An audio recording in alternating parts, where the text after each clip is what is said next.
Bienvenido a nuestro canal. En esta ocasión le presentamos un documental basada en los asesinos en serie que han sacudido al mundo con la crueldad que han cometido los crímenes. Richard Cottingham, el asesino del torso.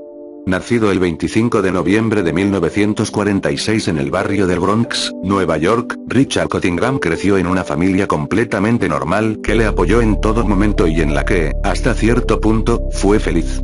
Le animaron a formarse en el atletismo y a disfrutar de una de sus grandes aficiones, la crianza de palomas. Pero cuando en 1958 se mudaron a River Valley, Nueva Jersey, todo cambió. El pequeño Richard, a sus 12 años, se convirtió en un niño solitario que, en vez de quedar con los amigos, prefería estar en casa viendo pornografía. Sus escenas preferidas, donde se ejercitaba toda clase de violencia sexual, concretamente, la de esclavitud sexual. Tras graduarse en la escuela y trabajar como informático en un par de compañías de seguros, en 1970 se casó con Janet y tuvieron 3 hijos. Su vida era aparentemente perfecta, salvo porque los vecinos lo describían como un hombre reservado y distante. Había algo en él que inspiraba desconfianza, aunque nadie sabía la razón. Cumplía con sus obligaciones laborales y familiares, pero todo era un camuflaje. Al finalizar la jornada, solo buscaba satisfacer sus deseos sexuales a toda costa.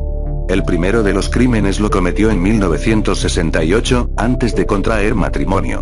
La víctima era Nancy Vogel, de 29 años, casada y madre de 2 hijos, cuyo cuerpo desnudo y maniatado fue encontrado en el interior de su coche. Fue violada y estrangulada brutalmente. La joven había desaparecido de camino a la iglesia. Pese a las pesquisas policiales no se encontró pista alguna y, durante años, nadie supo quién era el autor de tal salvaje asesinato. Mientras tanto, Richard campaba a sus anchas cometiendo otras actividades criminales por las que fue detenido y puesto a disposición judicial. Entre ellas, conducir en estado de embriaguez o robar en grandes almacenes. Por ambas causas fue sentenciado a una multa de $100 y a 10 días de cárcel. En los siguientes 5 años, Richard intensificó los delitos cometiendo asaltos y agresiones sexuales, robando y acechando a mujeres en bares de Manhattan, a las que previamente drogaba. Pese a las denuncias interpuestas entre 1973 y 1974, los casos fueron desestimados por falta de pruebas. A esto habría que sumarle su afición a mantener relaciones sexuales con prostitutas, algo que colmó el vaso de la paciencia de su esposa que, finalmente, pidió el divorcio en 1979. La segunda víctima en morir a manos de Cottingham fue la radióloga Mary Ann, de 26 años, que apareció asesinada y estrangulada en el parking de un hotel de Nueva Jersey en diciembre de 1977. Previamente a su muerte, la joven fue sometida a toda clase de torturas. Tenía mordiscos, golpes, cortes en el pecho y en las piernas, signos de violación y de esclavitud, había marcas de esposas en las muñecas y su boca conservaba rastros de cinta adhesiva. Aunque en 1978 no mató a ninguna mujer, Richard continuó con los asaltos sexuales. Secuestró y violó a 2 mujeres a las que previamente drogó, pero que no pudieron aportar detalles sobre su asaltante. Sin embargo, en 1979, el rapto de Ellen Sykes terminó en tragedia. Cottingham golpeó, vejó, violó, mutiló y descuartizó a esta trabajadora sexual de Times Square. Una vez asesinada, se deshizo de parte del cuerpo en el barrio de Queens y tiró sus piernas a varias manzanas de allí. A finales de año, Cottingham perpetró 2 nuevos asesinatos, los más crueles cometidos hasta la fecha. Contrató a 2 trabajadoras sexuales, una de ellas fue identificada como Diego Darcy, y las invitó a pasar la noche a un hotel próximo a Times Square. Una vez en el interior, las ató y comenzó un suplicio que duró varias horas. No solo les cortó la cabeza y las manos, que la policía nunca logró encontrar, sino que prendió fuego a los cuerpos antes de huir de la escena del crimen. Cuando los bomberos sofocaron el incendio y vieron los cadáveres mutilados, los investigadores se percataron de las coincidencias con el asesinato de Ellen Sykes. Se enfrentaban al serial killer de los torsos calcinados. En mayo de 1980, Richard volvió a matar. En pocos días asesinó a 2 prostitutas más. Valerie Ann Street, en un hotel de Times Square, y a Jean Rainer, en uno de Manhattan. A la primera, la esposó y torturó hasta asfixiarla. Localizaron su cuerpo debajo de la cama. En cuanto a la segunda, realizó torturas similares y prendió fuego a la habitación antes de escapar. La policía estaba convencida de que el autor era el mismo. El modus operandi era inconfundible. La detención se propició pocos días después. El 22 de mayo, los gritos de una joven en el mismo hotel donde apareció asesinada Valerie Ann alertaron a varios clientes que, inmediatamente, llamaron a las autoridades. Cuando una patrulla llegó, se topó con Cottingham a punto de escapar y a una joven desnuda, magullada, golpeada y en shock. Horas antes había accedido a acompañar al asesino a la habitación para mantener relaciones sexuales a cambio de dinero, pero el serial killer tenía otro plan en mente. Leslie Ann O'Dell, de 18 años, fue esposada y torturada mientras él le susurraba: "Las otras chicas lo hicieron y tú también. Eres una puta y tienes que ser castigada". La rápida intervención de los agentes llevó a la detención del The Torso Killer que, en ese momento, portaba todo un equipo para matar: esposas, mordazas de cuero, collares de esclavo, cuchillos, pistolas y pastillas. Ante estas pruebas, los investigadores vincularon este último asalto y agresión sexual con los asesinatos anteriores. Reconstruyeron sus pasos y pudieron demostrar 6 crímenes.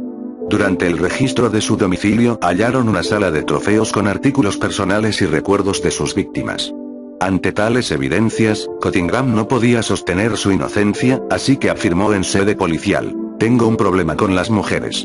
Poco a poco fue dando datos precisos de cada crimen, incluso los cometidos en la década de los años 60. El sospechoso se enfrentaba a los siguientes cargos: secuestro, intento de asesinato, asalto agravado con arma mortal, asalto sexual agravado mientras está armado, violación, asalto sexual agravado mientras está armado, sodomía, asalto sexual agravado mientras está armado, felación, posesión de un arma, posesión de sustancias peligrosas controladas, secobarbital y amobarbital, o tuinal, y posesión de sustancias peligrosas controladas, diazepam o Valium.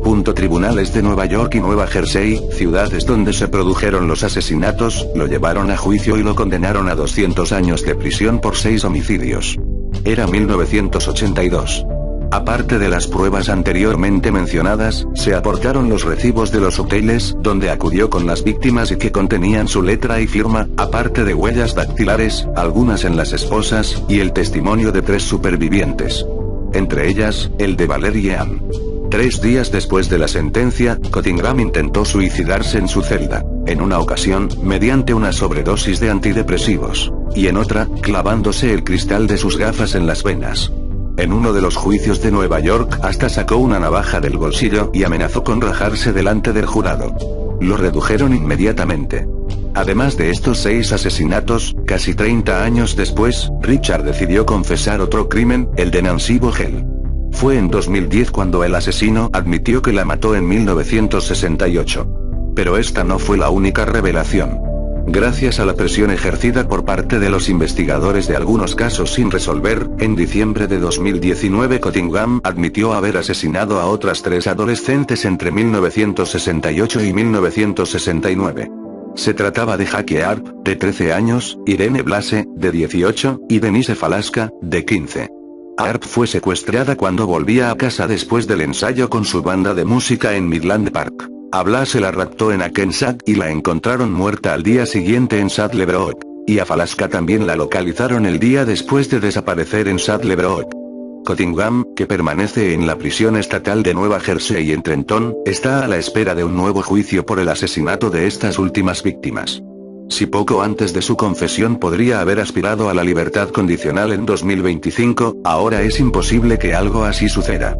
Según explicaba Rod Leight, periodista de sucesos que cubrió los entresijos del caso de The Torso Killer, jamás se había encontrado con este tipo de maldad oscura. Y aunque en el pasado escribió sobre personas profundamente perturbadas, nadie es equiparable al traicionero y desviado de Richard.